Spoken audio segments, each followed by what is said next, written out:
You're a funeral director there in Boston, yep. Yes, a licensed funeral director. And just in Boston, if somebody from an Irish American, Irish background dies, Richie, what typically happens next? Well, family comes to me. I move the body, and they have like a wake at my house, and then I take it to the church, and I go to the cemetery 3 days after. Yeah, so it's a 3-day kind of turnaround, yeah. Yeah, about that. Average. And are the wakes always at your funeral home? If they want it, most of them are, yeah. I do the most Irish trade in the city. Yeah, and what format does the wake at the funeral home take, Richie? What? What happens at the wake at the funeral home? Well, I publicize it in the paper the day before, and then all the relatives and friends come in, they say prayers, greet the family, give them a mass card, or whatever. Then the following day I take them to the church, have a mass, then they go to the cemetery. Yeah, and you see the period of time that they spend at your funeral home? Is that just a couple of... 2 days. Yeah, the deceased's there for 2 days, but the family, is that just like a 1 or 2 hour kind of get together? Yeah, well, usually it's 4 hours at the funeral. Yeah. Yeah, because in Ireland, you know, the wake tradition is still that the corpse is brought back to their own home where they're kept, and the people come to visit the home and drink tea and eat food and stuff. Well, that's the old style. You can still have the wake in the house, but not too many people do it. They use my house. Do many people still do that, Richie? Huh? Do many people still do it? Not that many. And what would be the kind of reason not to do it? Well, it's more convenient to have the wake at my house, and you don't have to clean your own house. It's a bigger facility, and I get more parking. Yeah. Have you had any of the traditional ones recently? What, in the house? Yeah. Not too often. Is that, would it mainly be Irish that would do that, or would it be other people of different backgrounds? Yeah, all nationalities. Sorry, I missed that? Mixture of everything. Yeah. And then, Mostly Irish. I do mostly Irish work from Boston. yes, and then, do most Irish people still go for a Catholic burial, or do a lot of them have many of them drifted away from the faith? Well, it's changing. It's changing. Sometimes you just got a prayer service instead of going to the church. Yeah. And you see I when, like that. yeah, and after you've gone to the church, then is it mostly burials or cremation, or what is it? The cremation's getting more and more every year. I'm up to like 60% regular traditional and about 40% cremation. Yeah. Tell me this too then.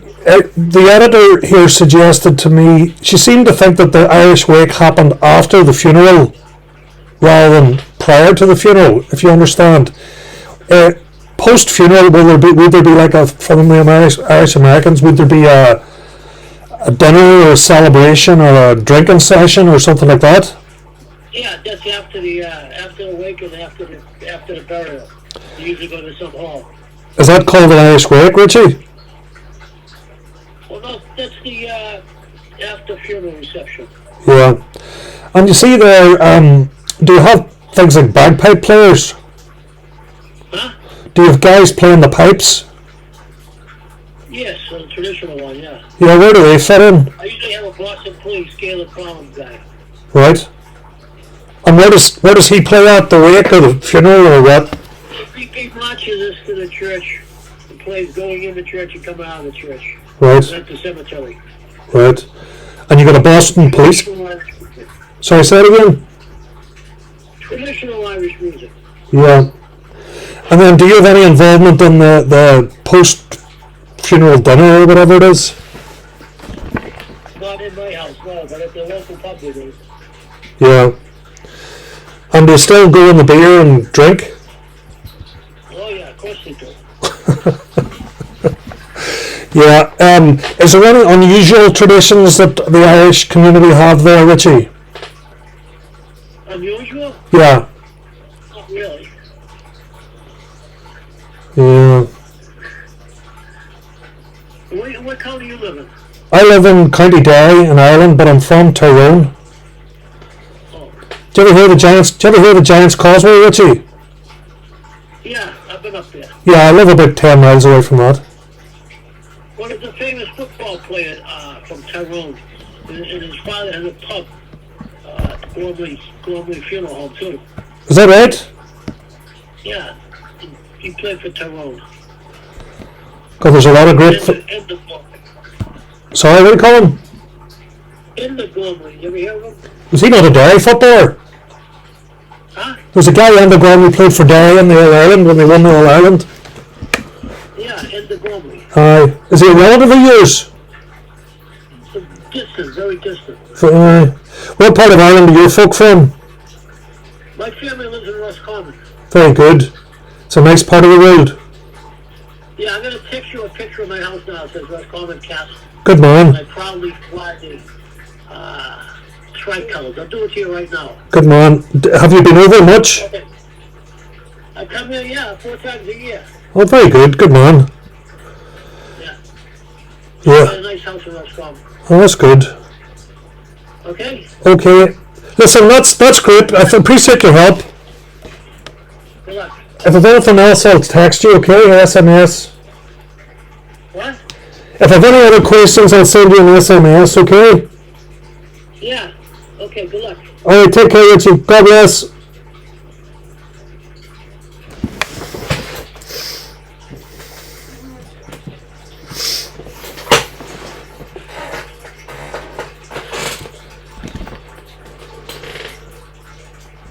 Like a Catholic community to see if any of the traditions or wake practices have carried on in the United States. So they gave me your contact number to see if you would have 5 minutes to talk about it. The Catholic, National Catholic Register. Give you my name. Yeah, they gave the name of That's interesting. the name of your ministry. So I don't know why. Stand with your me for. I'm just writing the piece. Yeah. Sure. So. Okay, what would you like to know? Right. Well, you minister to the to obviously the Catholic community. I take it there's a lot of them are Irish American Catholics. It's a mixed group as my parish is.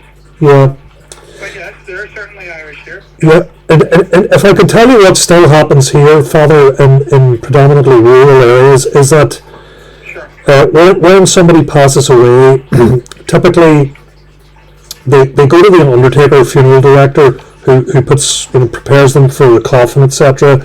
They are then returned to the family home for a wake, where friends, relatives, close ones, close loved ones come to visit, say prayers. That normally the funeral kind of turnaround time is kind of 3 days. So if you died on a Wednesday, you would be buried on a Friday. But there's a lot of tradition to do with wakes, encompassing the rosary being said and so on. Some of it dates back to times when the church was oppressed in Ireland, and wakes were an opportunity and funerals were an opportunity for people to get together. But what I'm keen to understand is there any semblance of these Irish kind of practices and traditions carrying on in the Irish American community? For example, I was speaking to an undertaker and he said that there are very few people who would have a wake in their own home now. It's all funeral homes. So I've never seen that. Never, no. Now, what I have seen, no, I've never seen that. Right. And I've been a priest for 35 years. Okay. So, however, I have seen wakes in the church Right. where they would have the wake, in the morning before the mass or the evening before. Yeah, and that would involve what, Father? Well, I would have involved having people come in, and we, wouldn't necessarily do the rosary, but we would use the prayers for the vigil that are found in the rite of Christian burial. Yeah. And if people wanted to say the rosary, if the family wanted to, certainly could do that. But typically, I would use the prayers that are done, that are prescribed in the ritual. Yeah. Are you seeing for a lessening of Catholic funerals? In Ireland, it's a big issue. There's two issues. Number one, there's a decline in the amount of people who are actively practicing the Catholic faith, and number two, we're experiencing a drop off in the number of vocations. We have that issues too. I think also, in the United States, I don't know what happened in Ireland, but, I think significant damage was done during the COVID when people were not allowed to have, they could only have very minimal numbers of people come to a funeral. Yeah, my own mother died not of COVID, but she died towards the end of the pandemic, so we caught the tail end of that. Yeah, so people were not even allowed to go to the cemetery, which was outdoors. Yeah. Only a small group from the family. So you would have people. Go ahead. So no, go ahead. You explain what you're trying to say. No, you could have a church that sat 1,200 people, and they would tell you could only have 20 people in the church for a funeral. Yeah, that was similar here. Now, one of the people that I've spoken to for this article is Professor Conway from Queen's University, who's, believe it or not, Father, a professor of death studies, and she said that kind of preliminary research in this shows that a lot of people, because of the very circumstances you've just alluded to, struggle with grief post-COVID. They didn't have the opportunity to, have a wake and grieve in the normal way for a loved one, and she thinks that it's caused a lot of problems. Would that be your experience? That has. I know people that some individuals, might have even had a relative that was cremated, and they didn't have any ceremony. They took the remains home and waited until after COVID. Yeah. And had a memorial mass, or they didn't have a mass. They waited until afterwards. The person may have been buried, but then they went and they had a memorial mass said a year later when people could come. Yeah. Have you seen any evidence, Father, of things returning to the way they were pre-COVID in terms of people mourning, etc.? People too. I did 3 funerals last week, and there were wakes at each one of them. Well attended, good attendance at church, and a trip to the cemetery afterwards. Yeah, and people would go back. They would go back someplace, not necessarily a house, but it might be a restaurant or something, for people to gather and share stories and talk to each other. Yeah, would that be considered, Father, an Irish wake, a kind of a post-funeral get-together, or is that? Well, I don't know. I hate to say it. I'm not old enough to remember a stereotypical Irish wake. There were wakes, in which case lots of people came, and in the old days, when my grandfather died, you might have two nights of a wake, or an afternoon and evening. Typically now, I think you see people do maybe a 4-hour, say 3 to 7 or 4 to 8 in the evening with a funeral mass the next morning. And that would be in a funeral home, Father, yeah? Yes, yeah. I've never, as I said, I've never seen a wake in a house. When you alluded to your own grandfather, was he waked in his house or in a funeral home? No, he was in a funeral home. Yeah. Both my grandfathers. As was my father. I don't remember here in the United States when that was a norm. I think you have to go back to probably, 100 years ago, or close to it. Yeah. What we're finding here, Father, is that in cities, it's becoming more normal to go down the funeral home route, but in rural kind of country areas, there's still a wake tradition, and there's a whole kind of ritual around it, from somebody meeting you at the door, people staying up overnight with the deceased in the bedroom but beside the coffin, people around it writing the mass cards, etc., etc. Well, and we would do mass cards. People would have masses said for the people. People would make donations to different charities, whether it's the church or a different charity, in the person's name. But again, I've never had the experience of it being in a person's home. Yeah.